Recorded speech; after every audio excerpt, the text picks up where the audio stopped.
آج اس ویڈیو میں ایک وضاحت کریں گے، ایک ابہام دور کریں گے، لوگوں کے اندر جو تشویش پائی جا رہی ہے اس کو دور کریں گے کہ لوگوں کو آج جو بل ملے ہیں وہ پرانے ریٹ پر کیوں ہیں اور ان کے اندر ٹیکس کیوں لگا ہوا ہے۔ آئیے جانیے۔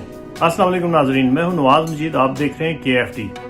دوستو، سوشل میڈیا پر آج تشویش ایک پائی گئی لوگوں کے اندر، وہ یہ تھی کہ لوگوں کو آج جو بل موصول ہوئے ہیں مئی کے مہینے میں وہ اپریل کے بل ہیں، اور لوگوں نے اس بات پر تشویش کا اظہار کیا کہ اتنی بڑی ایک تحریک چلی جس میں 4 لوگ شہید بھی ہوئے، اس کے باوجود جو لوگوں کو بل موصول ہوئے ہیں وہ بل پرانے ریٹس پر ہیں، جن کے اوپر ٹیکس بھی لگے ہوئے ہیں اور ریٹ بھی پرانا ہے۔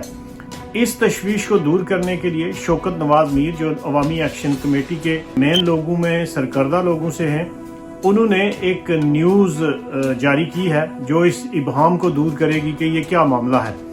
ان کا کہنا ہے، شوکت نواز میر صاحب کا، کہ آج ماہ اپریل 2024 کا بجلی کا بل جاری ہوا ہے۔ کچھ لوگ اس بل کو دیکھ کر پریشان ہیں۔ وضاحت کے ساتھ عرض ہے کہ ہماری بجلی کے نئے ٹیرف کا معاہدہ 13 مئی 2024 کو ہوگا۔ جیسا کہ آپ کو معلوم ہے کہ بجلی کی ریڈنگ اور بلات گزشتہ ماہ کے جاری ہوتے ہیں، اس لیے جو بلات جاری ہوئے ہیں یہ ہمارے معاہدے سے قبل کے ہیں۔